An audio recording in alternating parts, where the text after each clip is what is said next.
Protect your CDLs at all costs, because in the end, nobody else will. Big facts. Talking about these big companies, small companies too. Got a story time for you. So when you know better, you can do better. So I got 13 years in, so I know better. So the other day, I brought my truck in. Had an issue with the ELD plug. It stopped connecting to my phone. So now it's not recording what I'm doing. On duty, off duty, driving, you know, all that other stuff. I'm in the yard when this happens, so I'm good.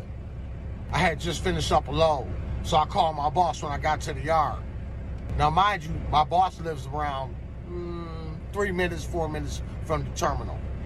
I tell him about the problem, about the connector for the ELD. He says, when you get to the yard, I'll fix the problem. I know what it is. I tell him, I'm already at the yard. I just got at the yard. He said, okay, no problem. I'll take care of it. So I get in my car, I go home. Come back the next day, about 4:30 in the morning, I still got the same problem.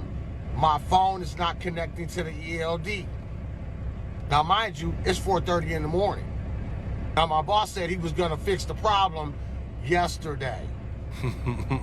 So I'm thinking everything is good. I mean, hey, he said he was gonna fix it. We talked about it. I can't get it to connect. I call my boss. Hey, it's 4:30. I gotta be somewhere. I say, hey, I can't connect to the ELD. What's the problem? What's going on? He says, oh man, I forgot to do it. I forgot to fix the problem. So while we're on the phone, he has a bright idea. He wants me to go ahead and go pick the load up. Never do anything that's going to mess up your CDL. Your CDL is like a golden ticket.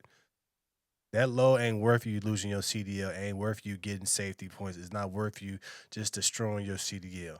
A lot of y'all destroy y'all CDL because you listen to BOSSMAN. He put y'all in a tough spot. It's okay to say no to not losing your CDL because something's so stupid. If you are uncomfortable and the ELD is not working, that is up to your boss to get it fixed. You cannot get fired for being safe. But a lot of y'all be so thirsty for the money, you willing to take that chance. You just can't do that. And make the delivery. Oh, that's about 260 miles. Got to cross weigh stations too. Wow. He tells me, hey, I'll take care of that when you get back in. I say, you want me to drive the truck with no electronic device? He says, yeah. I say, that's not gonna work out. He goes, what do you mean? I say, I'm not moving this truck, so I don't know what you're gonna do about it. So now he's got an attitude, and it's 4:30 in the morning. So he hangs up on me on the phone. Then he sends me a text. I'll be there in 5 minutes to fix the problem. I send the text back. I say, okay. Finally gets to the yard, fixes the problem, and says, you know, you could have just ran that load. I tell him it would have never happened. He just laughed. So I'm just saying, new drivers, you're going to be tested out here. So, you know, when you first get out here, companies, small companies, large companies, whoever you work for, they're going to test your intelligence. They're going to see what you're going to go for. So if you stand on something, you won't fall for anything. So makes a lot of sense. I love this trucker saying that protect your CDL at all costs. Your CDL is your moneymaker. You don't mess up your moneymaker. You got to make sure that you're doing everything the right way. Like I said, you'll never get fired for doing something that keeps you safe. If the rules say this, your ELD got to be hooked up, hook it up. Yeah, you could have did paper logs. You could have did that. But if it's better for you to be on your ELD and making sure that you're good, then cool. This is why a lot of people shouldn't own trucking companies, because there's more to it than just booking loads. Sometimes you got to help a driver refix his ELD. I've had to do this plenty of times. That's the one thing. That's the one reason why I can't stand the ELD, because it's never working all the time like you need it to. It's always an issue. Always something about the connections. It's always something about that ELD. It's more of a nuisance than it helps. But on the flip side, this trucker is being safe. He's caring about his moneymaker. He's been in the industry for 13 years. Why wouldn't you protect your CDL? Why wouldn't you protect your license? You should. You need to. You have to. That's the point of you having a CDL, is to protect it. But this is why As a rookie trucker, you need to get educated. I'm a big believer in education. If you're not going to educate yourself about the industry, then what are you doing in the industry? You trying to, suck up to boss man or suck up to you, whoever your dispatcher is, so you can get loads, but you willing to do it the wrong way. They don't care about your CDO. You are replaceable. You are just good for right now. So if you taking these chances, they do not care. You lose your CDL, then all right, I can't hire you. But this is the point of trucking. And one of the biggest things that rookie truckers don't understand, this is the reason why they're out of the business so quick, is because they do a lot of dumb things in the beginning to lose their CDL. So I definitely understand what he's saying. You got to be able to be smart. There's no load, there's no command from your boss that's worth losing your CDL. But it's all about being smart. How can you not be smart and understand that my moneymaker is my gold? I can't mess up this opportunity. If I do, I will not make money. Be smart in the industry. Truckers, be smart.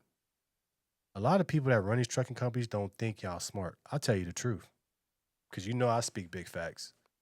A lot of people in this industry do not think that truckers are smart, so they know that you'll do anything because you hurting for money. Why do you think they try to keep you broke? Because you're not going to argue with somebody that's giving you bread. So be smart. Be intelligent. Be better than what they think you are. Have some morals. Have some standards about your CDL because that's your moneymaker. The CDL for a lot of y'all is a way out of poverty, is a way to get money. Why would you want to jeopardize that? Why? There's no point, right? So just be smart. Say no. I'm going to sit right here, bro, until you come. Because the trucking company owner got to come because he got to make sure the truck is fixed. I've done it plenty of times, bro. I had to drive an hour, 2 hours to get to my trucks just to fix them. Something so simple because my driver can't figure it out. But I got to do it because money's on the line. So what we doing? See what I'm saying? So this is why I say when you owning trucks and stuff like that, you're going to have to do stuff like this.